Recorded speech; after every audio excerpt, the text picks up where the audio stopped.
Muito bem. Vamos terminar o capítulo de respiratório dia de hoje. Intercambiaram o meu horário com, eu acho que é com microbiologia, porque o professor estava com dificuldade nesse dia e nesse horário, então me pediram para trocar e para mim dava no mesmo dar hoje e amanhã, então ocorreu esse intercâmbio.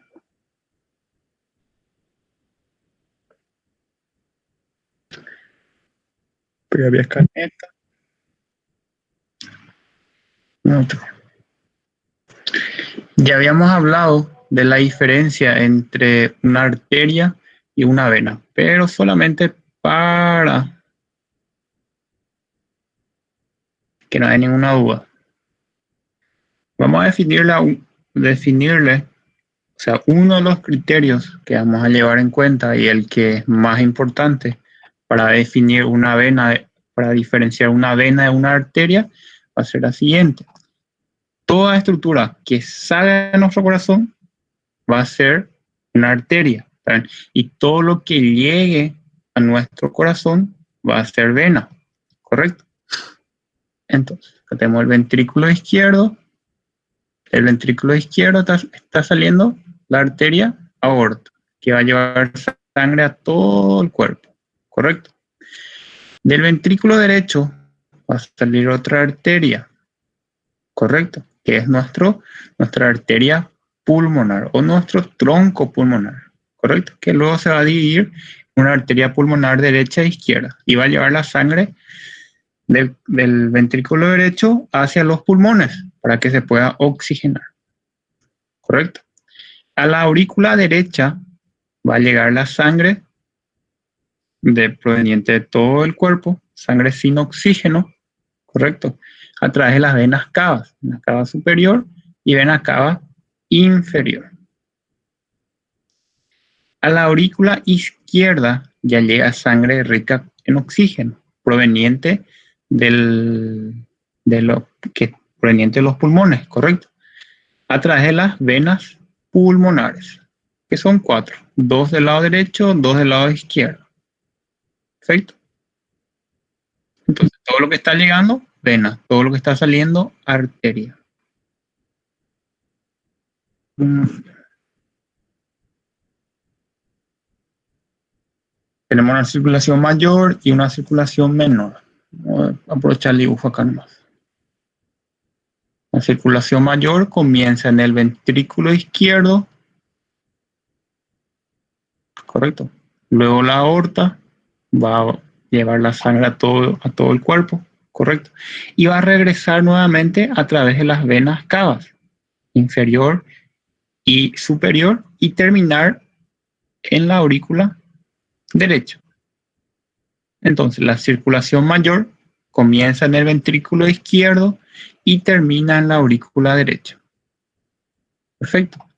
Ahora, la circulación menor o circulación pulmonar va a empezar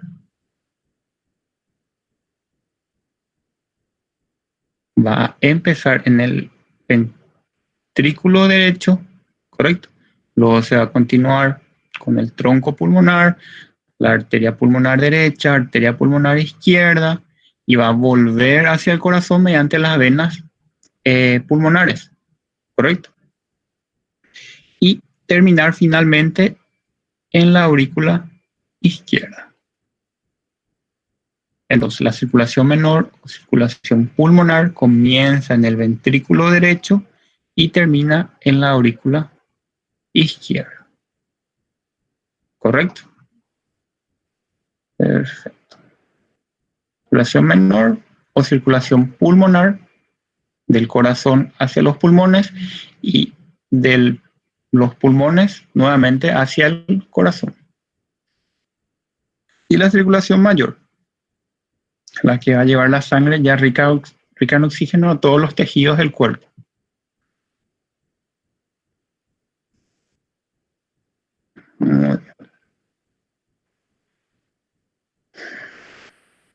Acá estamos viendo un alveolo, un capilar pulmonar. En azul está el extremo arterial y en rojo está el extremo venoso. ¿Por qué? porque solamente para que no se confundan cuando van leyendo su libro. Cualquier cosa, si no me están entendiendo, me avisan. Dijimos que el corazón derecho, o sea, en el corazón derecho, en la cavidad derecha del corazón, llega la sangre sin oxígeno mediante las venas cava superior e inferior. Sangre pobre en oxígeno. Correcto. Esto va a pasar hacia nuestro ventrículo derecho, sangre pobre en oxígeno, y el ventrículo derecho va a bombear mediante la arteria pulmonar, tronco pulmonar, arteria pulmonar derecha, arteria pulmonar izquierda, correcto, hacia los pulmones, para que pueda oxigenarse nuevamente esta sangre. Entonces, la sangre pobre en oxígeno y rica en CO2 a nivel del capilar pulmonar va a corresponder al extremo arterial. ¿Se dan cuenta? Porque la sangre pobre en oxígeno va a estar viniendo a través de la arteria pulmonar, ¿correcto? Entonces, por eso el extremo arterial es una sangre pobre en oxígeno y rica en dióxido de carbono, hablando del capilar pulmonar, ¿correcto? Si hablamos del capilar sistémico, sería lo contrario, ¿correcto? Sería lo que ustedes están acostumbrados. Perfecto. Y el extremo venoso, correcto. Dijimos que la sangre va a volver mediante las venas pulmonares hacia el corazón, una sangre ya rica en oxígeno, correcto. Entonces el extremo venoso del capilar pulmonar, como pueden ver, es rica en oxígeno y pobre en dióxido de carbono. Es lo que se va a bombear a todo el cuerpo. Perfecto. Muy bien. Acá, continuamos.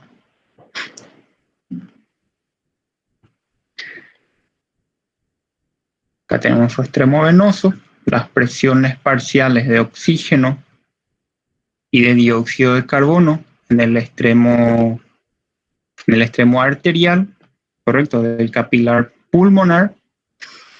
Acá tenemos las presiones parciales tanto de oxígeno como de CO2 dentro del alveolo, correcto. La presión parcial de oxígeno es de 104 y de dióxido de carbono es de 40. Por difusión, como habíamos visto en la clase pasada, el oxígeno, como acá, la presión de oxígeno es mayor que en el capilar pulmonar, el oxígeno va a difundir hacia el capilar. La presión dentro del alveolo es de 104, correcto. La presión dentro del capilar es solamente de 40. Entonces, ayudado por su gradiente de concentración, el oxígeno va a difundir hacia el capilar, correcto. Entonces, se va a oxigenar la sangre hasta igualar las presiones del alveolo, que es de 104, correcto. Lo mismo ocurre con el dióxido de carbono. La presión dentro del capilar es de 45 y la presión dentro del alveolo es 40. Entonces la presión dentro del capilar del dióxido de carbono es mayor. Entonces por ese motivo el dióxido de carbono, también ayudado por su gradiente de concentración, va a difundir, pero en sentido inverso, ¿correcto?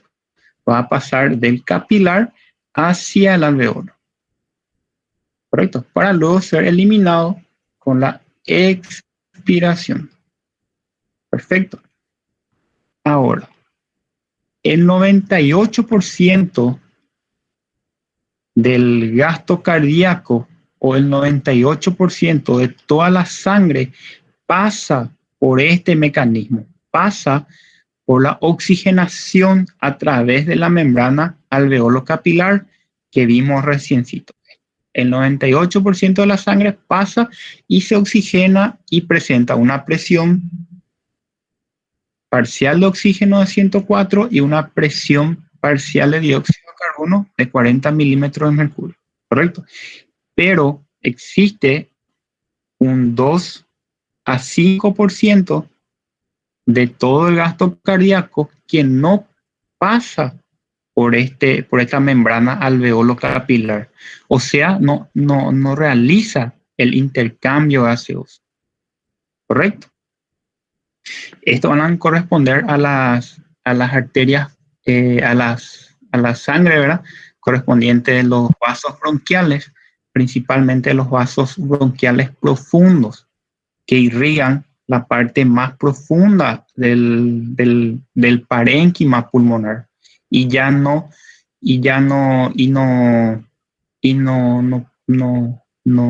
no pasa por este mecanismo, por esta membrana alveolo capilar y se mezcla con la sangre que pasó por la membrana alveolo capilar. Un poco tenemos acá así. Este va a ser nuestro corazón, aurícula derecha, ventrículo derecho, aurícula izquierda, ventrículo izquierdo. ¿Correcto? La sangre retorna a la aurícula izquierda. La sangre que se oxigena en el pulmón, correcto, va a retornar a la aurícula izquierda y el ventrículo izquierdo va a ser encargado de bombear a todo el cuerpo. Correcto. Pero ¿qué ocurre? En los pulmones ocurre el intercambio gaseoso, lo que ya habíamos visto. Correcto. El oxígeno difunde, igual que el CO2, ocurre la difusión de gases y tenemos unas presiones parciales, tanto de oxígeno como de dióxido de carbono. El oxígeno, la presión parcial del oxígeno es de 104 milímetros de mercurio. Correcto. Pero hay una derivación de flujo. ¿Correcto? ¿Qué quiere decir eso? Que no es el 100% de la sangre que pasa por esta membrana especializada, ¿correcto? Por la membrana alveolo capilar y se oxigena. Hay un 2% restante que corresponde principalmente a las arterias, a los vasos bronquiales, perdón, a los vasos cardíacos mínimos, ¿se acuerdan por anatomía? Las venas de Tebecio, que ya no desembocaban al sistema de las venas cavas, sino que desembocaban directamente en las cavidades de las aurículas, ¿correcto? Entonces, desembocan estas venas cardíacas mínimas o venas de Tebecio, desembocan directamente ya en la aurícula izquierda. Ustedes saben que el sistema venoso tiene una presión parcial de oxígeno de 40 milímetros de mercurio, ¿correcto?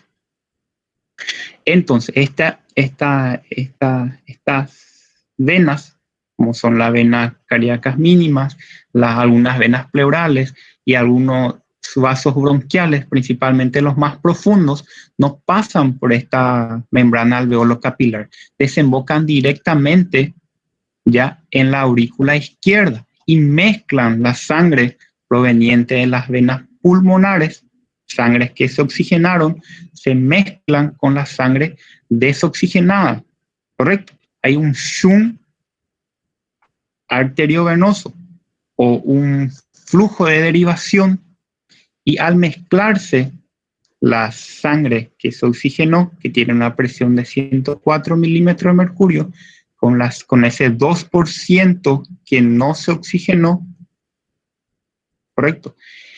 Baja la presión parcial de oxígeno y baja a 95 milímetros de mercurio, ¿correcto? Y esto es lo que es bombeado por el lado izquierdo, por el ventrículo izquierdo a todo el cuerpo.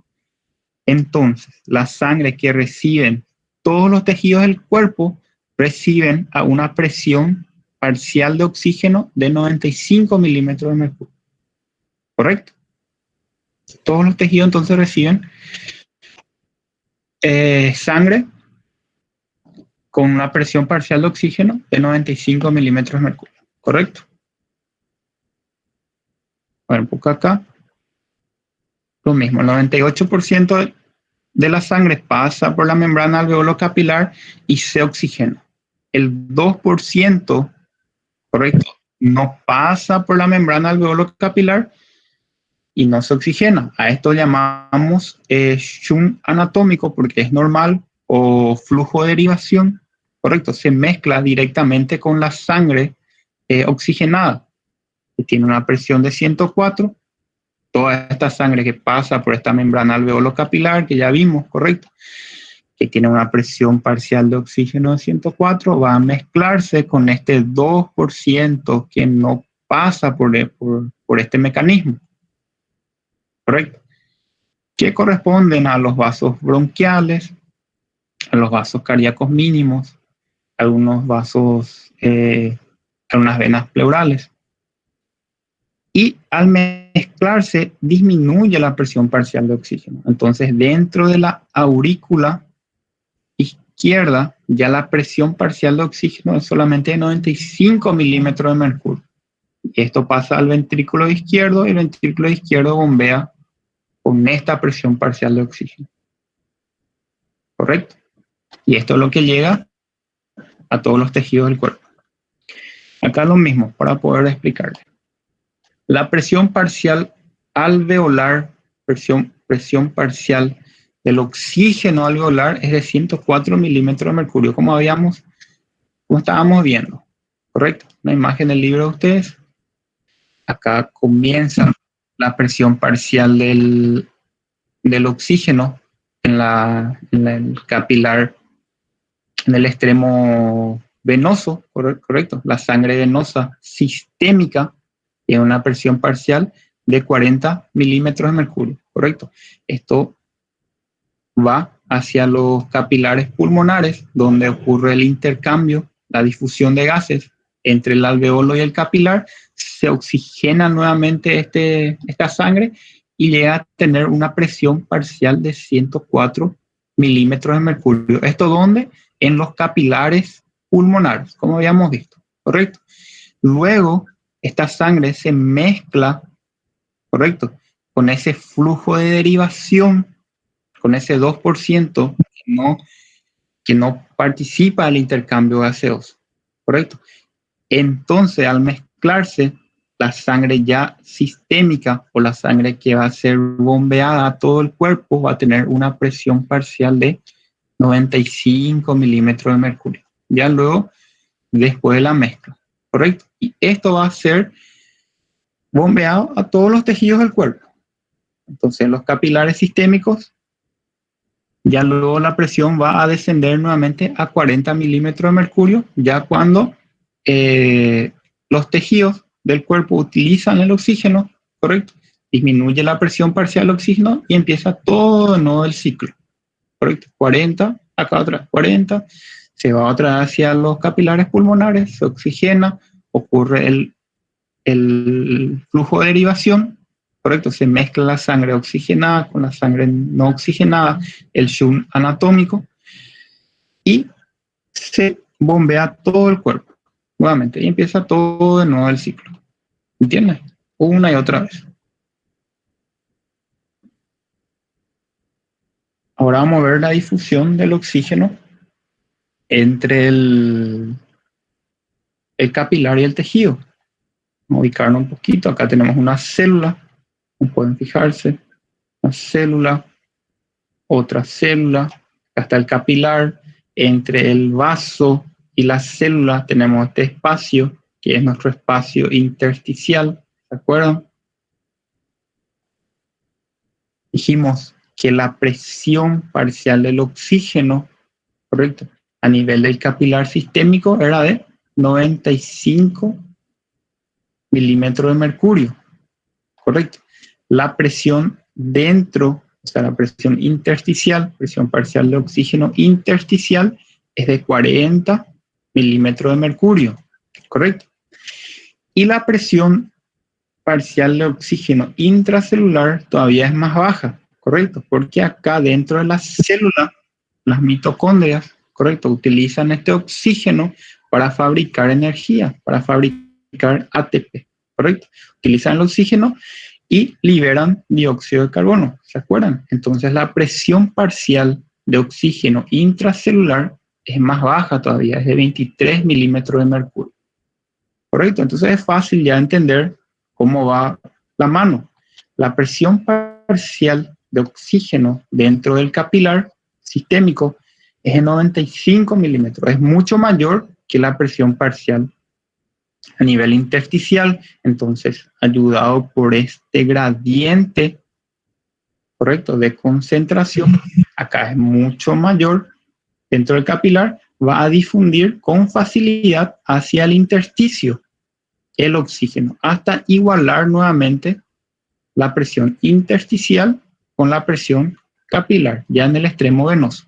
Hasta que se igualen, va a haber la difusión. Y lo mismo entre el intersticio y el interior, el interior de la célula, ¿correcto? Va a difundir también ayudado por su gradiente de concentración. Acá es de 40, acá es de 23. Entonces puede difundir hacia el interior, ¿correcto? El capilar hacia el intersticio, del intersticio hacia el líquido, hacia el espacio intracelular, ¿correcto? Lo mismo acá en la imagen. Acá tenemos el extremo arterial del capilar, ¿correcto? Una presión parcial de oxígeno de 95 milímetros de mercurio. Acá va a haber la difusión del oxígeno hacia el intersticio hasta volver a igualar nuevamente las presiones del intersticio con el capilar. El capilar ya en el extremo venoso, ya con una presión parcial de 40 milímetros de mercurio, va a retornar nuevamente a través de las venas cavas superior e inferior, ¿se acuerdan? El corazón derecho, y el corazón derecho bombea nuevamente a los pulmones, se oxigena, todo no el ciclo, ¿correcto? Y entre el intersticio y el líquido intracelular también hay una diferencia, ¿correcto? La presión parcial de oxígeno en el intersticio es de 40, como vimos, y la presión parcial de oxígeno intracelular es de 23. Entonces, ayudado por su gradiente, también va a difundir dentro de la célula del oxígeno, ¿correcto? Donde la célula va a utilizar para generar energía. Muy bien.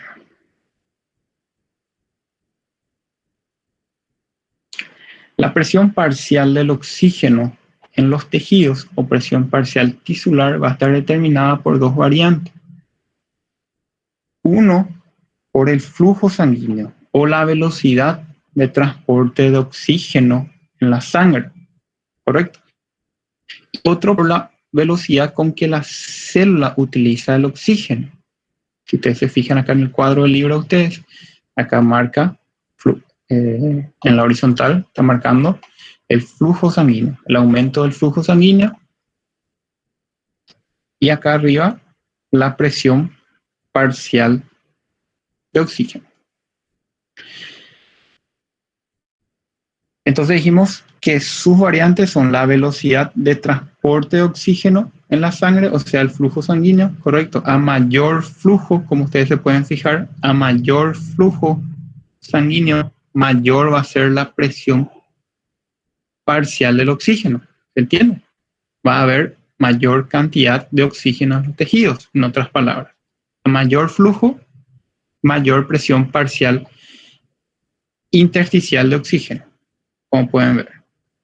Y con respecto a la velocidad de utilización, a mayor velocidad de utilización, menor va a ser la presión parcial de oxígeno. Si vos utilizas más oxígeno, obviamente que va a ser menor tu presión parcial de oxígeno, ¿entiendes? Y si vos utilizas menos oxígeno, si tu consumo es menor, vas a tener mayor presión parcial de oxígeno, ¿correcto?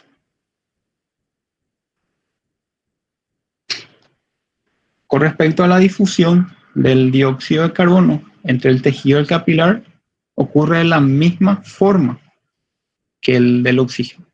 La presión parcial del CO2 en el extremo arterial del capilar era de 40 milímetros de mercurio, ¿correcto?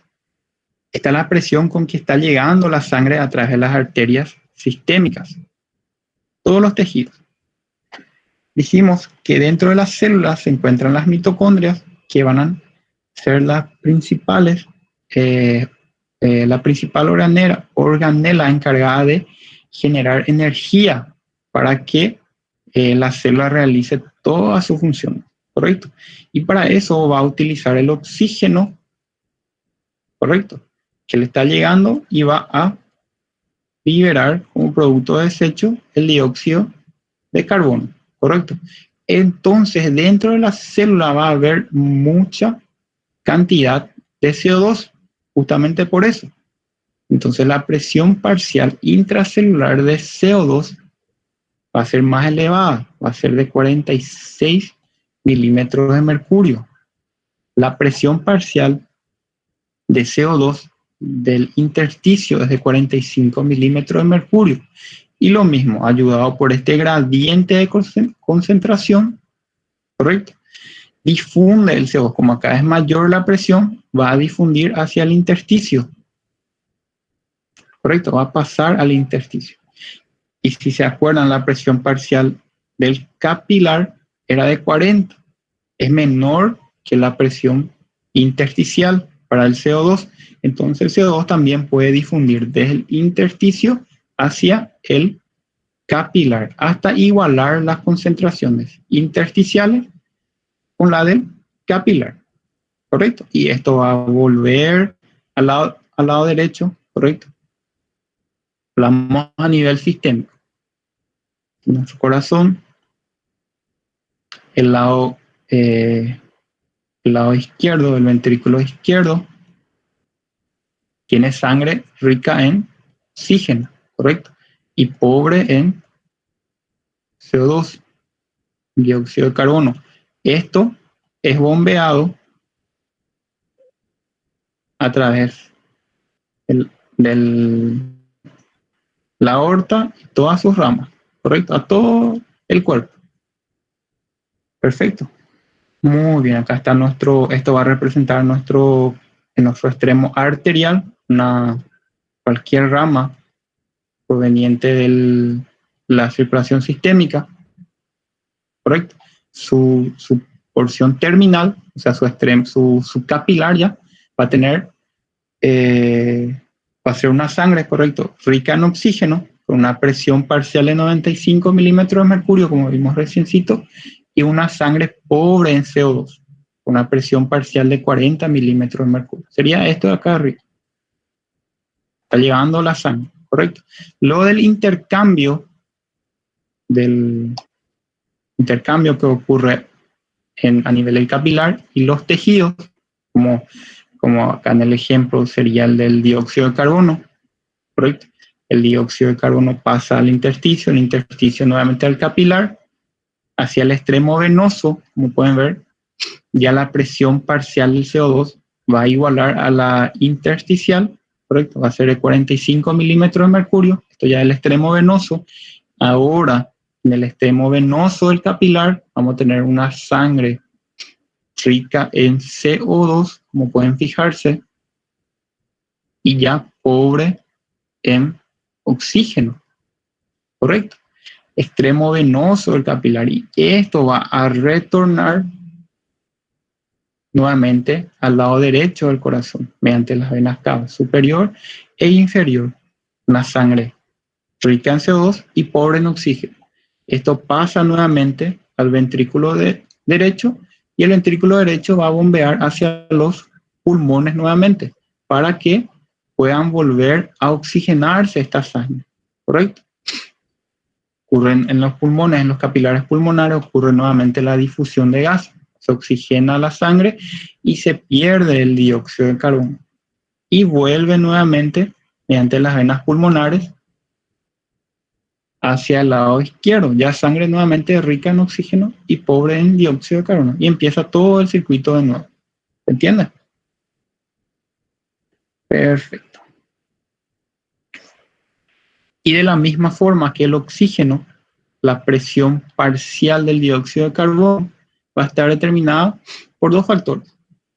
Uno por el flujo sanguíneo, correcto, o la velocidad de transporte, correcto, de CO2 en sangre, de la misma forma que el oxígeno, y la velocidad de utilización del oxígeno por los tejidos, porque a mayor velocidad de utilización del oxígeno, cuanto más rápido utilizamos el oxígeno, más generamos dióxido de carbono, correcto, porque el oxígeno es utilizado por las células para generar energía, generar ATP, correcto, para realizar todas sus funciones. Y libera dióxido de carbono, correcto. Cuanto más utilizamos oxígeno, más vamos a liberar CO2 en los tejidos, correcto. Y cuando mayor es el flujo sanguíneo, cuanto más rápido llega la sangre, más rápido también va a llevar consigo el CO2 nuevamente para oxigenarse. O sea, va a disminuir. Si aumenta el flujo sanguíneo, disminuye la concentración de CO2 también. Como pueden fijarse acá en la imagen del libro de ustedes, acá tenemos el flujo sanguíneo y acá tenemos la presión parcial del CO2. Cuando aumenta el flujo sanguíneo, si pueden fijarse, si aumenta el flujo sanguíneo, disminuye la presión parcial del CO2. ¿Por qué? Porque si aumenta la llegada de sangre, también va a aumentar la llegada con que se está llevando ese CO2 nuevamente hacia los pulmones para su eliminación, posterior eliminación. ¿Correcto? ¿Se entiende?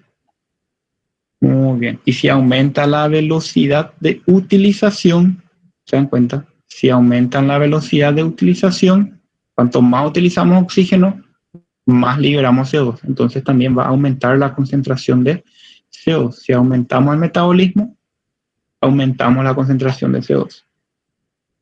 Perfecto.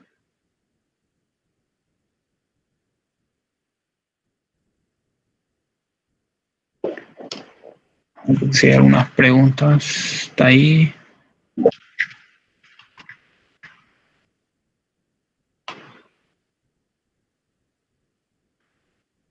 Muy bien. No hay ninguna pregunta todavía. Sigamos entonces. Professor, eu tenho uma pergunta. Sí, sí. Quando você falou sobre o shunt anatômico, seria mais ou menos os mesmos valores que a gente encontra no oxímetro? Como? O shunt anatômico, ele equivale à porcentagem que a gente encontra no oxímetro quando a gente faz a leitura da perfusão? El oxímetro de pulso no mide la presión de oxígeno. El oxímetro de pulso, el que utilizan, lo que mide es la saturación de oxígeno que tiene el glóbulo rojo, la hemoglobina. Saturación lo que mide en porcentaje a través de su luz roja y infrarroja. Entonces él no va a medir la presión de tu presión parcial de tu oxígeno, correcto. Saturación lo que mide tu saturómetro. Tá bem? Tá. Então o shunt anatômico não tem nada a ver, então, com o nível da leitura, então, do oxímetro, né? No, no necesariamente, porque la presión parcial para que tu presión parcial puede variar bastante y tu oxímetro de pulso va a variar poquito en tu oxímetro de pulso todavía. Correcto, porque lo que mide es justamente la saturación, cómo está saturado de oxígeno esa sangre, ese glóbulo rojo, esa hemoglobina, no cuánto de presión tiene. Para eso ya está la gasometría arterial, para ver cuánto de presión parcial está. Por eso es importantísimo, no necesariamente vos puedes tener una buena saturación, tu paciente puede tener una buena saturación, por ejemplo, con tu oxímetro de pulso a oxígeno a altos flujos, pero él ya está con un diestrés severo, ¿correcto? Con una PAFI muy baja, medida con la gasometría arterial, o sea, la presión parcial de oxígeno. ¿Correcto? ¿Se entiende? Sí, ok, muito obrigada. Muy bien. Entonces, tampoco estamos. Acá tenemos nuestro vaso sanguíneo. Dentro del vaso sanguíneo se encuentran los glóbulos rojos, o también llamados eritrocitos, ¿correcto? Dentro del eritrocito hay una molécula llamada hemoglobina. Esta hemoglobina, a su vez, presenta 4 cadenas. 2 cadenas alfa, 2 cadenas beta. ¿Recuerdan esto? ¿Correcto? Cada cadena puede unirse a una molécula de oxígeno. Entonces, en total, una hemoglobina puede unirse a 4 moléculas de oxígeno. 4 moléculas de oxígeno. En total, serían 8 átomos de oxígeno. Como quieran llamar, como quieran decir nomás, ¿está bien? Estos se unen, como vamos a ir viendo, mediante enlaces débiles y que son reversibles. ¿Correcto? ¿Por qué? Porque se tiene que... acá está nuestro pulmoncito, ¿correcto? Esto sería nuestro capilar pulmonar. A nivel del capilar pulmonar, ¿correcto? La hemoglobina tiene que unirse al oxígeno. Voy a explicarle enseguida. Esto se une al oxígeno y empieza su trayecto, ¿correcto? Luego, al llegar a nivel del capilar sistémico, esta hemoglobina tiene que perder su afinidad por este oxígeno justamente para que este oxígeno pueda difundir hacia la célula, ¿correcto? Muy bien, por eso entonces está unido a enlaces débiles y reversibles, como vamos a ir viendo. A ver un poco la hemoglobina, transporte de oxígeno. El oxígeno se transporta de 2 formas. La principal es la unida a hemoglobina. El 97% de todo el oxígeno se transporta mediante la hemoglobina, o sea, unida a la hemoglobina. Y el 3% se transporta disuelto ya en plasma, o sea, libre, ¿correcto?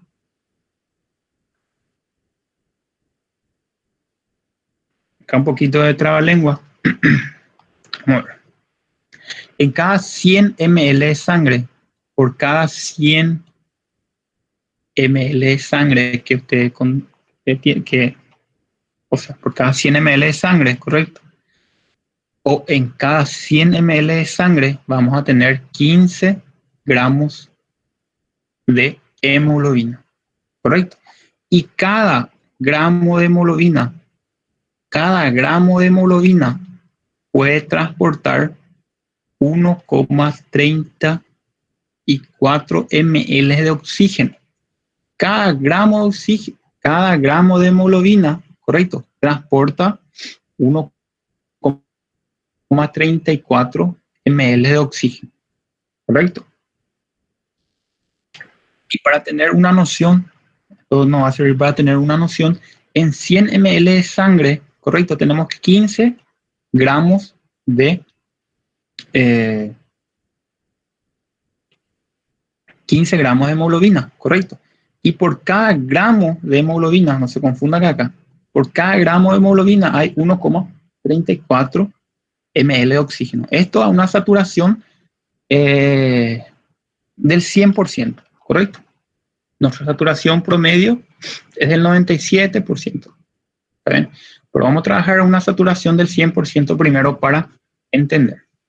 Entonces, por cada 100 ml de sangre, tenemos 15 gramos de hemoglobina. Esto para calcular en litros de oxígeno, para poder saber por cada 100 ml de sangre cuántos ml de oxígeno estamos transportando. Es de la siguiente manera, es fácil. ¿También? Si sabemos que un gramo transporta 1,34, para saber cuánto transporta 15 gramos, va a ser solamente multiplicar 1,34 por 15. Daría 20,1. ¿Correcto? Entonces, resumiendo, por cada 100 ml de sangre correcto. Estamos transportando 20,1 ml de oxígeno, correcto. Esto con una saturación del 100%. Resumiendo, por cada 100 ml de sangre transporto 20,1 ml de oxígeno a una saturación del 100%. Como nuestra saturación es aproximadamente 97%, entonces lo que transportamos sería 19,4 ml de oxígeno por cada 100 ml de sangre. Acá el cuadro de nuestro libro nuevamente. Tenemos acá abajo la presión de oxígeno, presión parcial de oxígeno. Y acá tenemos la saturación de oxígeno acá arriba, ¿correcto? Dijimos que teníamos una saturación aproximadamente nosotros del 97%, ¿correcto? Acá 97%. La presión parcial de oxígeno de la sangre arterial es de 104, ¿se acuerdan? Acá más o menos. Entonces, estamos acá con una presión parcial de 104 milímetros de mercurio, que es la sangre rica en oxígeno, correcto, perdón, 95 milímetros de mercurio, correcto, pues se acuerdan que ocurría el flujo de derivación, el signo anatómico, se mezcla la sangre perteneciente al capilar pulmonar, que tenía una presión de 104, con la sangre que no realiza intercambio gaseoso, y da una resultante, una presión parcial de 95 milímetros de mercurio, que corresponde a la sangre de todos los capilares sistémicos, ¿correcto? Muy bien, entonces estamos acá. Una saturación del 97%, una presión de aproximadamente 95 milímetros de mercurio. Voy a dibujar acá, más bien.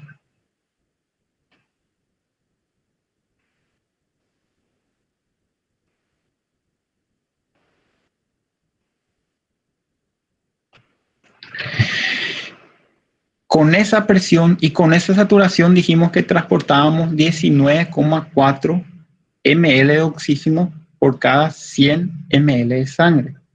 ¿Correcto? Ahora, una vez que llevamos, o sea, estamos llevando acá sangre a través del capilar, los capilares sistémicos a todos los tejidos del cuerpo, a todas las células. ¿Correcto? Las células utilizan este oxígeno, ¿correcto? Y luego continuamos nuestro trayecto. A nivel o sea, en el extremo venoso, ¿correcto? La sangre que vuelve tiene una saturación del 75%, tiene una presión parcial de 40 milímetros de mercurio, ¿se acuerdan? Acá más o menos, sangre venosa, ¿correcto? A 40 milímetros de mercurio y una saturación 75%, la sangre que vuelve, o sea, la cantidad de oxígeno que vuelve por cada 100 ml de sangre es de 14,4 ml. O sea, 14,4 ml de sangre vuelve nuevamente hacia el corazón, correcto, a través de las venas. ¿Se entiende? 19,4 estamos llevando hacia los tejidos y está retornando 14,4. ¿Qué es lo que le quiero decir acá? Que la utilización de los tejidos en condiciones normales es del 25% nada más. Ustedes se fijan la diferencia, correcto, entre 97 y 75 es 25%. Eso es el coeficiente de utilización. Si ustedes se fijan, de 19,4 que llegó a las células, continuó trayecto solamente 14,4 ml por cada ml de oxígeno por cada 100 ml de sangre. O sea, 5 ml fue la utilización, es la utilización de los tejidos. O sea, en condiciones normales se transporta, resumiendo, 5 ml de oxígeno desde los pulmones hasta los tejidos. ¿Se entiende? Por cada 100 ml de sangre. ¿Se entiende? Avisa nomás si no están entendiendo.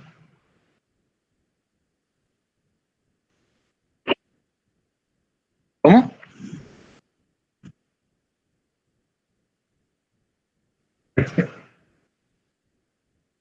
Ahora en el ejercicio intenso varía un poquito. El coeficiente de utilización ya en el ejercicio es del 75%. Entonces, si se mide la sangre, si se mide la concentración, correcto, vemos que va a llegar lo mismo, 19,4 ml, correcto,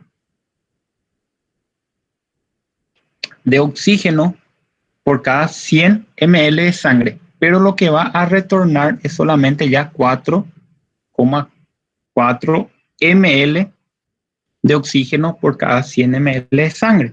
Entonces, la utilización es del 75%, ese es el coeficiente de utilización durante ya un ejercicio. O sea, resumiendo, durante un aumento del metabolismo celular se transporta 15 ml de oxígeno desde los pulmones hacia los tejidos. ¿Correcto? Eso es el resumen. Desde los pulmones hasta los tejidos se transporta 15 ml de oxígeno por cada 100 ml de sangre. Profesor. ¿Sí? Entonces, solamente un 25% del oxígeno es usado por las células y el 75% vuelve a los pulmones. Retorna nuevamente hacia los pulmones, correcto. Sí mismo. El coeficiente de utilización en condiciones normales es el 25% nomás. Dale.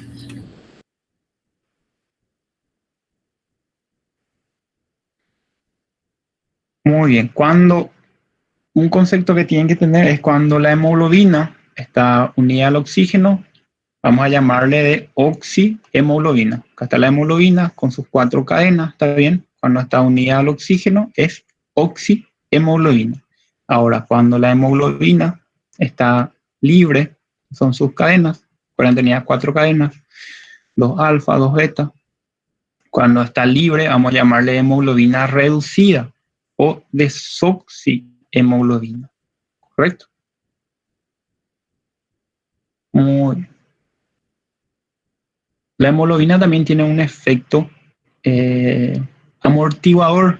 Por ejemplo, tengo un cuadro también del libro de ustedes. Como se pueden fijar, acá está la presión parcial de oxígeno en este sentido. A una saturación del 97%, nuestra presión parcial de oxígeno es del 95 milímetros de mercurio. ¿Correcto? Ahora, si baja la presión parcial por A o B motivo, baja la presión parcial, lo que le dije, baja la presión parcial de oxígeno, imagínense a 60 milímetros de mercurio. Baja muchísimo la presión parcial de oxígeno. Pero si ustedes se fijan en la curva, tiene un descenso mínimo, o sea, la saturación baja demasiado poco, no baja acorde a la presión parcial de oxígeno. Esto por el efecto amortiguador en sí de la hemoglobina, que guarda los oxígenos, ¿se entiende? Entonces, con un descenso, imagínense, de 95 a 60 milímetros de mercurio de presión parcial de oxígeno, la saturación solamente bajó 8%, de acá a acá, 8%. Entonces, lo que quiero que sepan también, que la hemoglobina también es tiene un efecto amortiguador en la sangre con respecto a las presiones parciales de oxígeno.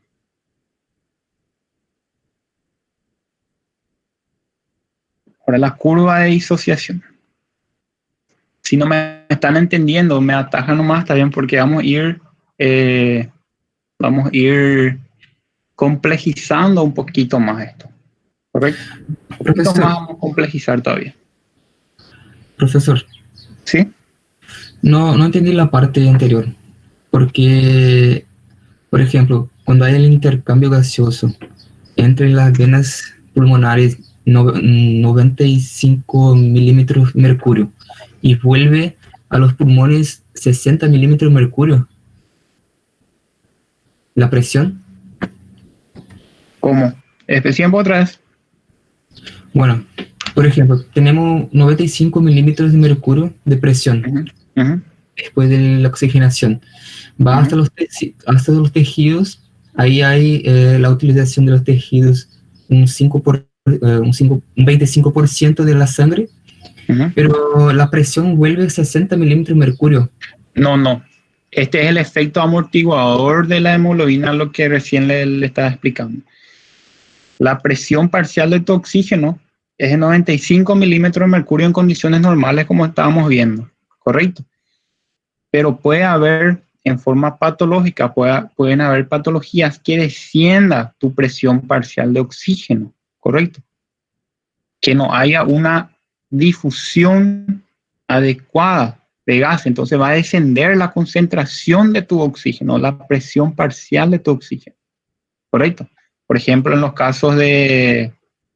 en cualquier caso, con cualquier patología respiratoria, donde no hay una difusión adecuada de gases, ¿correcto? Donde hay partes del pulmón que no esté realizando intercambio gaseoso, que exista un espacio muerto alveolar, ¿correcto? Entonces no hay intercambio gaseoso, entonces más sangre sin oxígeno se va a mezclar con la poca sangre oxigenada y entonces la presión parcial va a disminuir bastante, ¿se entiende? Dependiendo de qué grave sea el daño. Y para darle un ejemplo nomás, coloca acá el libro que la hemoglobina sirve como amortiguador, amortigua estas caídas de las presiones parciales de oxígeno, ¿correcto? ¿Qué quiere decir eso? Que con una caída de tu presión parcial de oxígeno, tu saturación sigue manteniéndose estable. Tiene que ser bastante tu caída, tu presión parcial, tiene que ser mayor a 40 milímetros de mercurio para que tu saturación se caiga de forma abrupta, se caiga a pique. ¿Se entiende? Eso nomás lo que explica. ¿Se entiende? Sí, bueno. Es en relación a patologías, entonces. Sí, el proceso de intercambio gaseoso allá en los pulmones. Sí, para nosotros lo que nos importa es cómo está funcionando normalmente. También tienen que saber cómo ocurre el intercambio, cuál es la presión en condiciones normales, todo en condiciones normales. Esto vamos a ver todo lo en fisiopatología, no se preocupen, ¿está bien? Vamos a ver por qué bajan las presiones parciales, cuáles son las patologías que cursan con esto. Entonces, acá es solamente para mostrarles nomás el efecto amortiguador de la hemoglobina. Se utiliza este ejemplo. Sí, mientras en la parte allí cuando había mencionado, cuando sale el 95 de la presión del oxígeno hacia los tejidos, hay una utilización del 25% y es en condición normal. Entonces vuelve 75% hacia los pulmones a una presión de 45%. A una presión parcial de 40 milímetros de mercurio. Correcto, que es la presión de la sangre desoxigenada. Correcto. 45 milímetros de mercurio. Correcto. Gracias.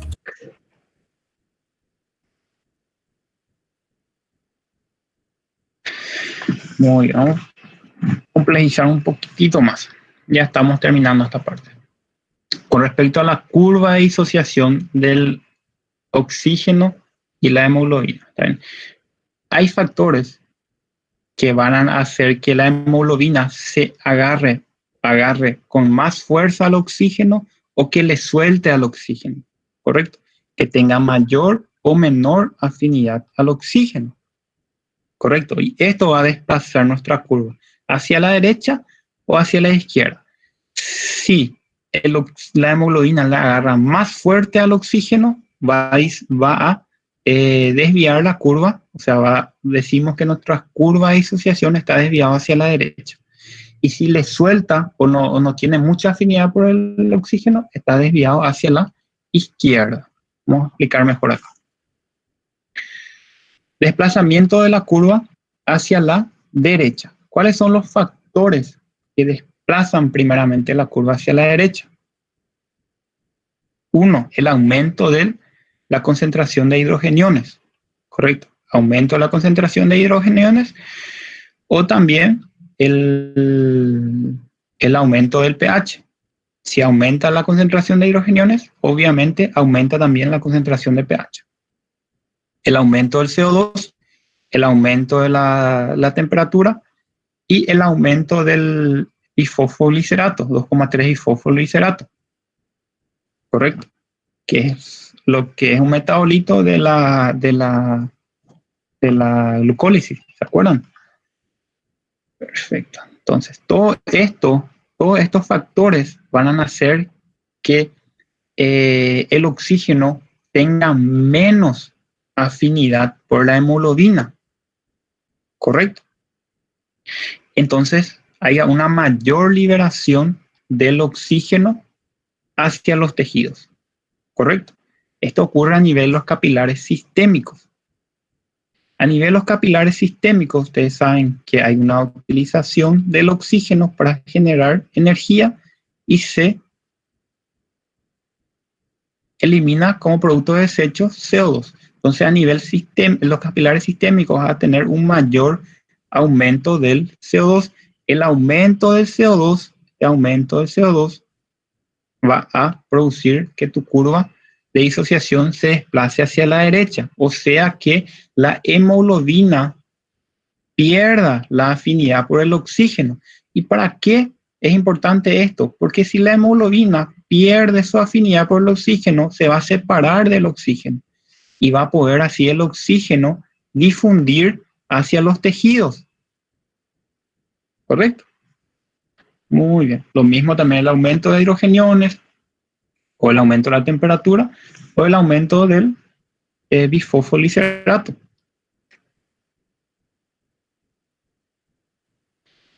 Y factores que desplazan la curva hacia la izquierda, tenemos la disminución de la concentración de hidrogeniones, o la disminución del pH, la disminución del CO2, la disminución de la temperatura o la disminución del bifosfoliserato.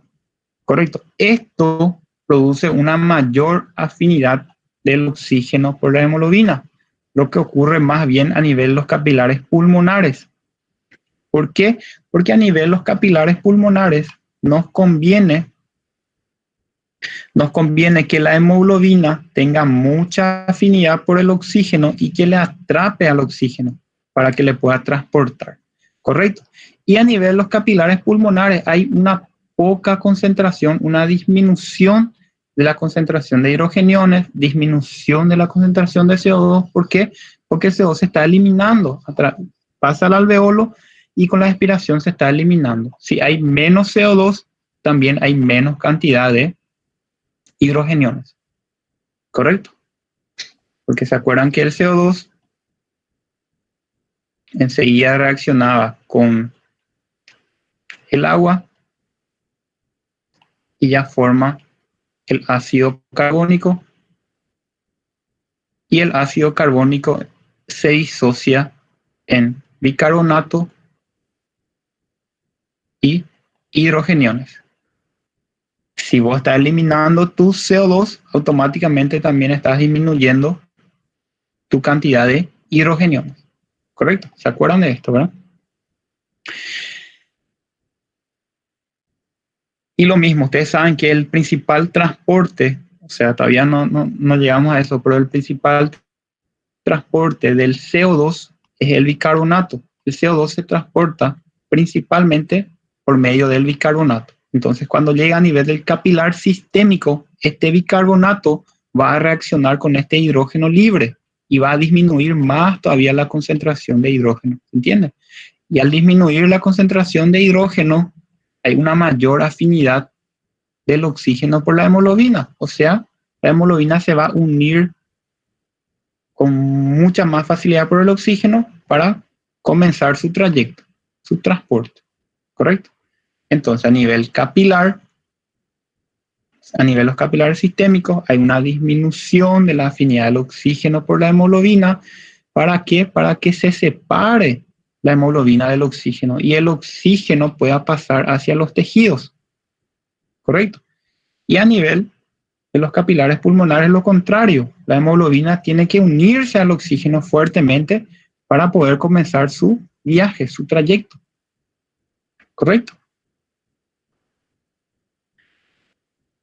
Lo mismo, cada desplazamiento hacia la derecha, aumento de hidrogeniones, acá está marcando el pH, que es lo mismo, ¿correcto? Cuando aumenta el pH,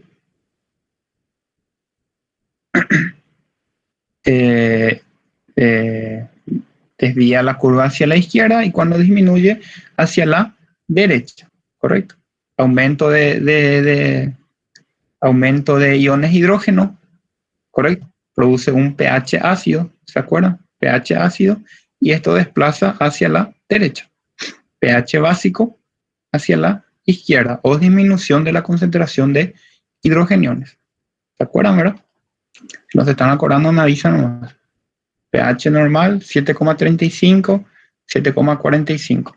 Menos que eso es ácido, mayor que eso es alcalino o básico. Muy bien, el efecto Bohr.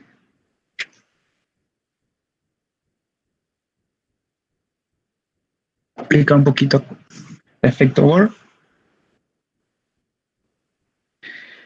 El aumento de la concentración de CO2 va a llevar a un aumento también de la concentración de hidrogeniones. ¿Correcto? El aumento de la concentración de CO2 y el aumento de la concentración de hidrogeniones va a desplazar, como vimos, reciéncito, la curva hacia la derecha. Y esto va a hacer que la hemoglobina tenga menos afinidad por el oxígeno y libere su oxígeno, entonces, para que el oxígeno pueda difundir hacia los tejidos. O sea, con el aumento del CO2, cuando hay una mayor cantidad de CO2, ¿por qué va a haber una mayor cantidad de CO2 a nivel de los tejidos? Porque este tejido va a estar utilizando este oxígeno para generar energía. ¿Se acuerdan? Genera energía, su ATP, y libera su CO2. Este CO2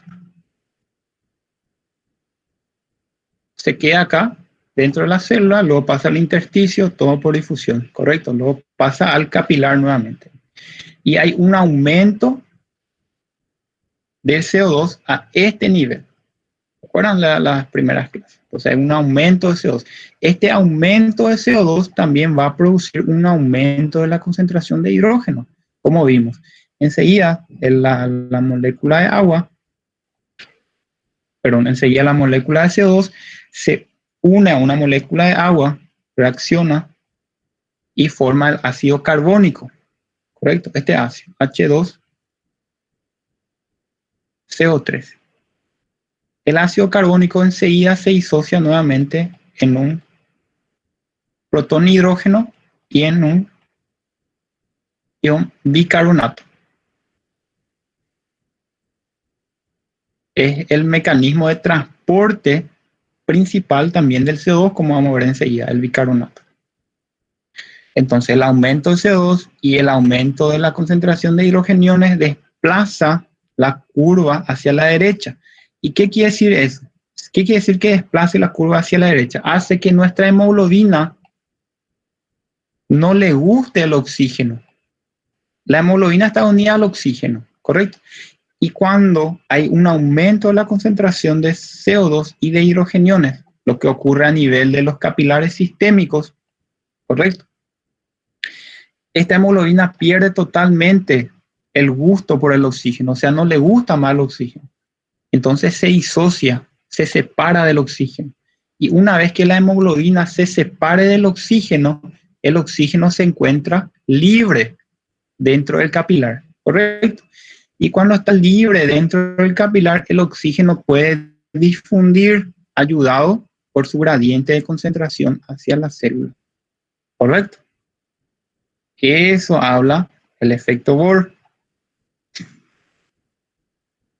Y con respecto a la disminución del CO2, lo que ocurre a nivel del alveolo, ¿correcto?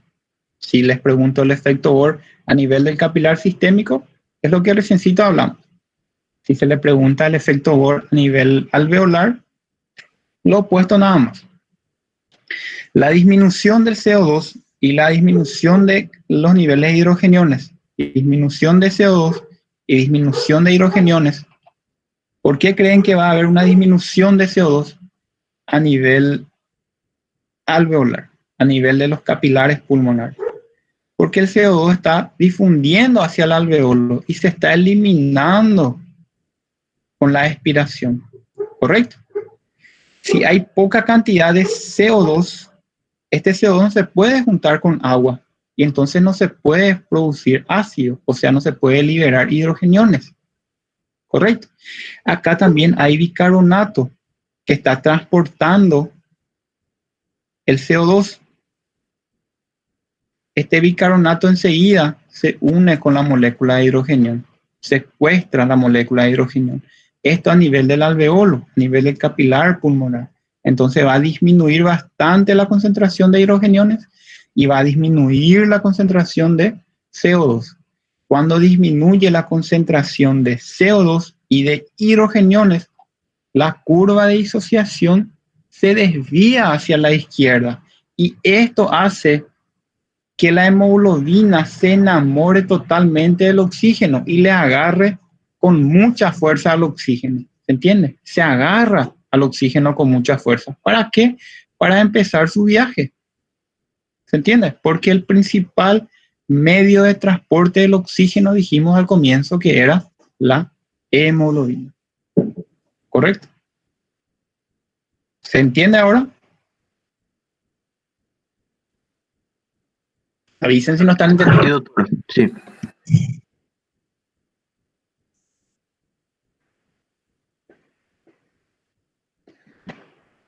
Nada más como repaso, las concentraciones de CO2 están relacionadas con el equilibrio ácido-base, que ya habíamos visto. Cuando hay un aumento de CO2, esto le va a ser útil cuando van a ver la gasometría arterial del paciente de ustedes. Aumento de CO2 está relacionado con la acidosis, ¿correcto? Con la disminución del pH. ¿Por qué? Porque el CO2, ustedes saben que enseguida reacciona con el agua. Esto es solamente para concepto útil, ¿no? Correcto. Y enseguida forma el ácido carbónico. Y el ácido carbónico, ustedes saben que se disocia en un protón hidrógeno y en el ion bicarbonato. El pH está relacionado con la concentración de hidrogeniones. Cuando hay mayor cantidad de CO2, entonces va a haber mayor cantidad también de hidrogeniones. Si hay más hidrógenos, estamos en un medio ácido, ¿correcto? O sea, el pH va a estar disminuido. pH normal, 7,35 a 7,45. Menor que eso es ácido, ¿se acuerdan? Mayor que eso es alcalino o básico. ¿Correcto? Acá hay mucha cantidad de hidrógenos, por eso es ácido. Y acá hay poca concentración de hidrógenos, por eso es básico.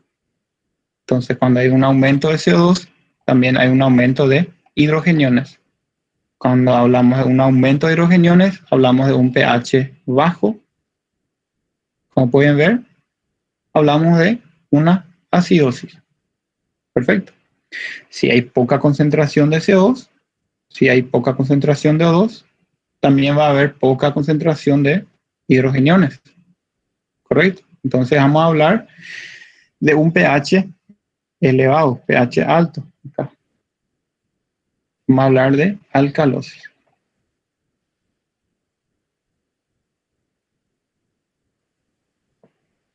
Ahora, transporte de dióxido de carbono en la sangre.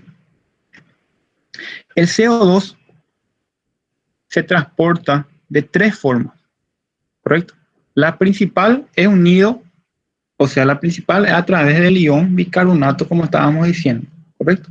El 70% del CO2 se transporta mediante ion bicarbonato.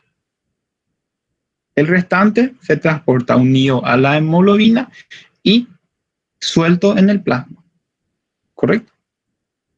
El oxígeno, el principal medio de transporte del oxígeno, dijimos que era la hemoglobina. 97% aproximadamente del oxígeno se transporta por medio de la hemoglobina. El 3% restante aproximadamente se transporta libre en el plasma.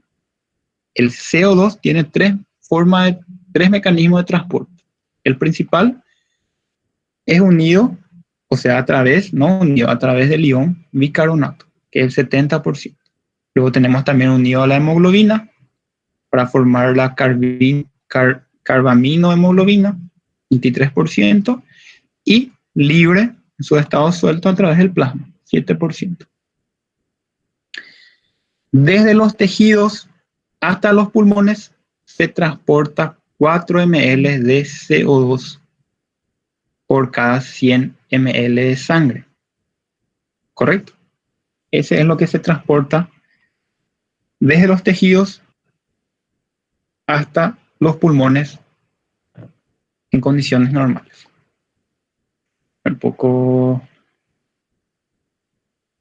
Este es el principal medio de transporte del CO2 a través de ion bicarbonato. Ustedes saben que el CO2 enseguida reacciona con una molécula de agua. ¿Correcto? ¿Y qué forma? Forma el ácido carbónico. ¿Correcto? El ácido carbónico enseguida se disocia en una molécula, en un protón hidrógeno y en un ion bicarbonato. ¿Correcto? Una vez que se forma el ion bicarbonato, empieza su trayecto. ¿Correcto? Hasta los capilares pulmonares. Entonces, el principal medio de transporte, como pueden ver, del CO2 es el ion bicarbonato. ¿Correcto? Cuando llega al nivel de los capilares ya pulmonares, este bicarbonato, ¿qué pasa? Le encuentra nuevamente a un hidrógeno y forma nuevamente el ácido carbónico. Y a nivel del capilar pulmonar, el ácido carbónico se disocia en una molécula de agua y una molécula de dióxido de carbono. El dióxido de carbono pasa hacia el alveolo y se elimina con la expiración. ¿Correcto? Entonces, el principal medio de transporte del CO2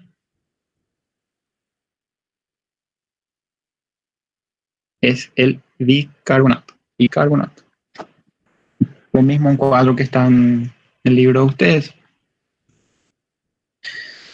Tenemos acá la presión parcial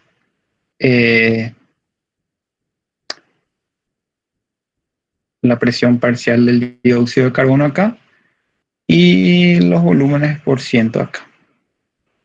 Sabemos que la presión parcial en el extremo arterial es de 40 milímetros de mercurio. Correcto. Y la presión parcial de CO2 ya en el extremo venoso es de 45 milímetros de mercurio. Llega a la sangre, trae los capilares.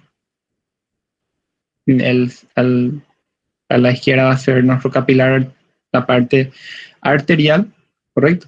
Que va a ser pobre todavía en CO2. Una presión parcial de 40 milímetros de mercurio, ¿correcto? Acá está nuestra célula, acá está el intersticio, la célula utiliza el oxígeno, libera CO2, correcto, libera CO2 acá hacia el intersticio, la presión parcial de oxígeno acá a nivel intersticial era de 45 milímetros de mercurio, como la presión acá es solamente de 40, difunde, ¿correcto?, hacia el capilar, hasta igualar nuevamente. Y ya en el extremo venoso de nuestro capilar, la presión parcial del CO2 también es de 45 milímetros de mercurio. ¿Se acuerdan?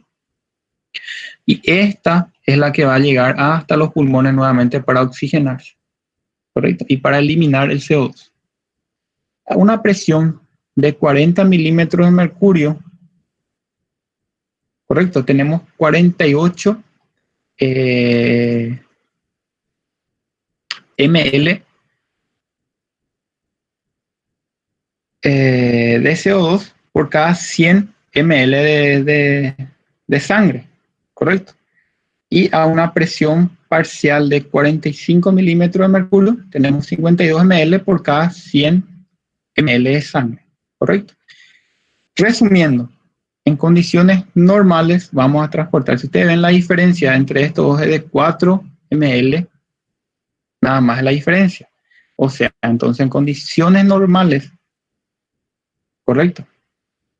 En condiciones normales transportamos 4 ml nada más de CO2, ¿correcto?, por cada 100 ml de sangre desde los tejidos, desde acá, desde los tejidos hasta los pulmones nuevamente para su eliminación. Esa es la cantidad de CO2 que se transporta, ¿correcto? Perfecto. Ahora sobre el efecto Haldane. Ya vimos el efecto Bohr, ahora el efecto Haldane. El efecto Bohr habla sobre cambios del CO2, del dióxido, cambios del CO2, o sea, cambios en el CO2 que va a alterar el transporte de oxígeno. Ahora, el efecto Haldane habla de cambios en el oxígeno sanguíneo que altera el transporte del CO2, es lo contrario, ¿correcto? Cuando le hablo de efecto Bohr, hablamos de cambios en la concentración de CO2 que va a alterar el transporte de oxígeno, ¿correcto? Ustedes saben que cuando vimos el efecto Bohr, también vimos sobre la curva de disociación, que el aumento del CO2 manda la curva de disociación hacia la derecha, disminuye la afinidad por la hemoglobina, el oxígeno por la hemoglobina, para que el oxígeno sea liberado hacia los tejidos. Y lo contrario a nivel de los capilares pulmonares. ¿De acuerdo?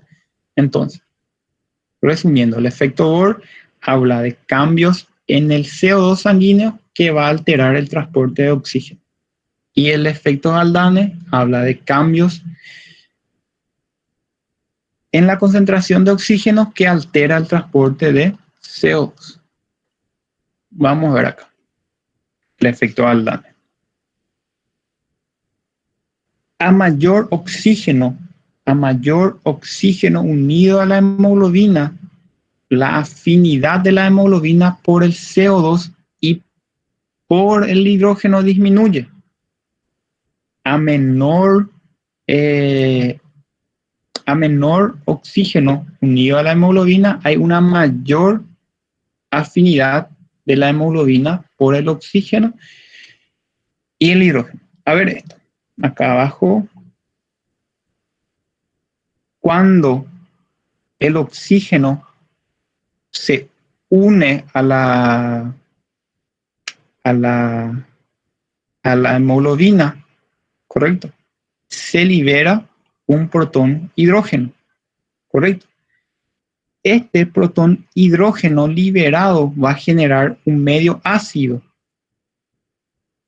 Y con el medio ácido, la hemoglobina, el CO2 tiene baja afinidad por la hemoglobina, ¿correcto? Y entonces lo que se produce es que como el CO2 tiene en medio ácido, tiene baja afinidad por la hemoglobina, esto hace que el CO2, en vez de unirse a la hemoglobina, sea eliminado hacia el alveolo y eliminado después con la expiración, ¿correcto? O sea, no se une a la hemoglobina para que pueda difundir hacia el alveolo y pueda ser eliminado, ¿correcto?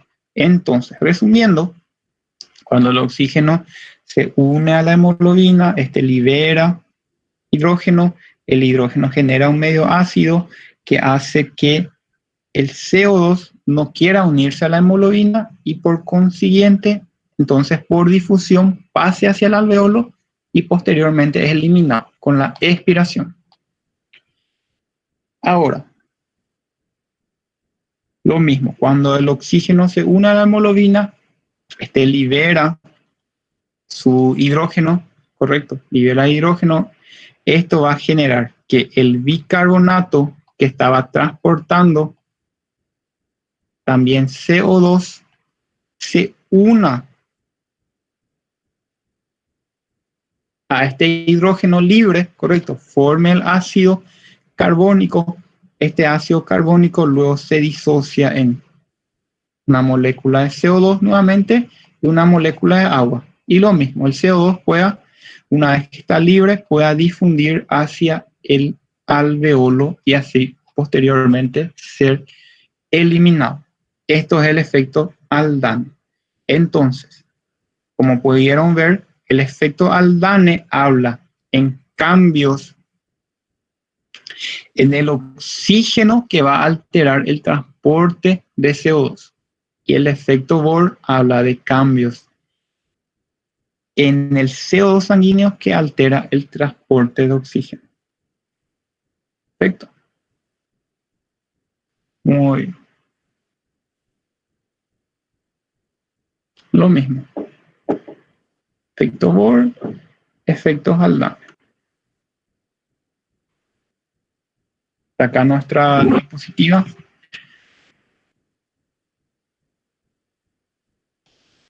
Si hay preguntas.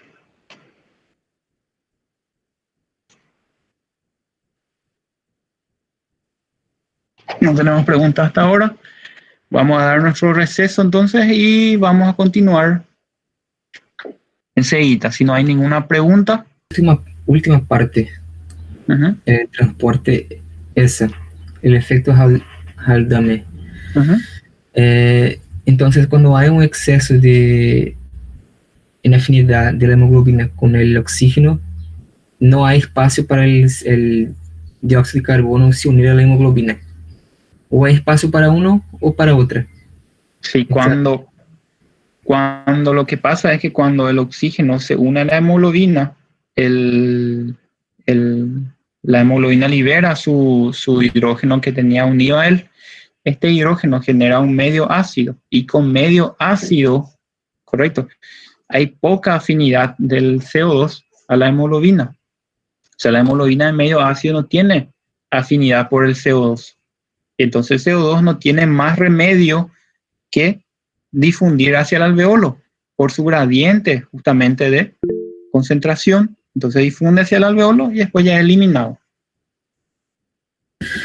Bueno, entonces, el medio ácido, el dióxido de carbono viaja a la sangre a través de los bicarbonatos. No, el dióxido de carbono, el principal transporte del dióxido de carbono es como ion bicarbonato justamente. El 70% del CO2 se transporta en la sangre como ion bicarbonato. Una vez que llega a este ion bicarbonato a nivel del capilar pulmonar, correcto, se encuentra con este medio ácido, con este hidrógeno libre, y ahí reacciona este bicarbonato con este hidrógeno y forma el ácido carbónico. Y el... Sí, pero el hidrógeno que fue liberado por la hemoglobina. ¿Qué ocurre con él? Porque en el medio ácido ocurre por la liberación del hidrógeno por la hemoglobina. Vos tenés tu bicarbonato, ¿verdad? Tenés acá tu célula. Vamos a ver un capilar sistémico. Tenés tu célula acá. Acá tenés tu capilar, correcto. Acá está llegando el oxígeno. Sangre rica en oxígeno, pobre en dióxido de carbono, ¿correcto? Tu célula agarra este oxígeno, para generar energía, para generar ATP, utiliza el oxígeno, ¿correcto? Y libera CO2. Perfecto. Este CO2, ayudado por su gradiente de concentración, enseguida difunde hacia tu capilar, ¿correcto? Una vez dentro de tu capilar sistémico, este CO2 reacciona enseguida con agua, ¿correcto? Al juntarse con agua, forma el ácido carbónico. Y el ácido carbónico enseguida se disocia en un protón hidrógeno, ¿correcto? Eso ocurre en el medio ácido, cuando la sangre está en medio ácido, eso. No, esto ocurre a nivel de los capilares sistémicos, porque a nivel de los capilares sistémicos tenés mucha concentración de CO2, porque tu célula está utilizando el oxígeno, está liberando CO2, ¿correcto? Sí, exacto. Y la hemoglobina está con más afinidad al oxígeno. Entonces, por eso el CO2 es liberado de la sangre y se une a la agua. ¿Cómo? El dióxido de carbono se unió al agua porque no tiene afinidad a la hemoglobina.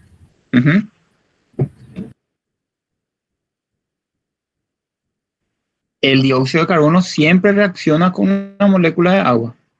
¿Está bien? Casi siempre cuando el CO2 le encuentra una molécula de agua ya reacciona con ella. ¿Está bien? Tiene bastante afinidad. Y forma esta reacción que ya conocemos. ¿Está bien? Y forma el ion bicarbonato. Y este ion bicarbonato va a recorrer todo este trayecto desde su formación hasta llegar acá. Hasta llegar a los pulmones.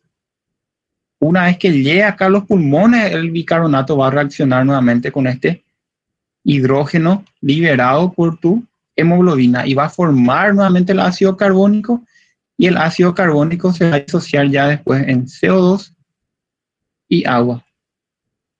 Y tu CO2 acá a nivel de los pulmones va a poder difundir nuevamente hacia el alveolo y después ser eliminado.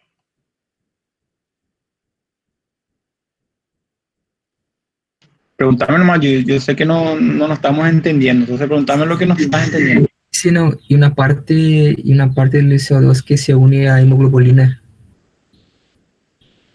Vamos a retroceder un poquito. Sí, se queda ahí.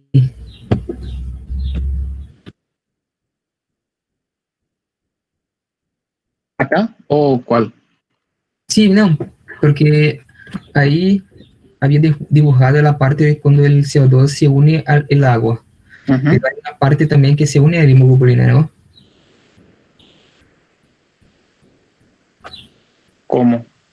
El CO2 nunca se une a hemoglobina. También se une. Por eso, entonces una pequeña parte se une a hemoglobina y también la gran parte se une a la mayor parte se une al agua. Sí, exactamente.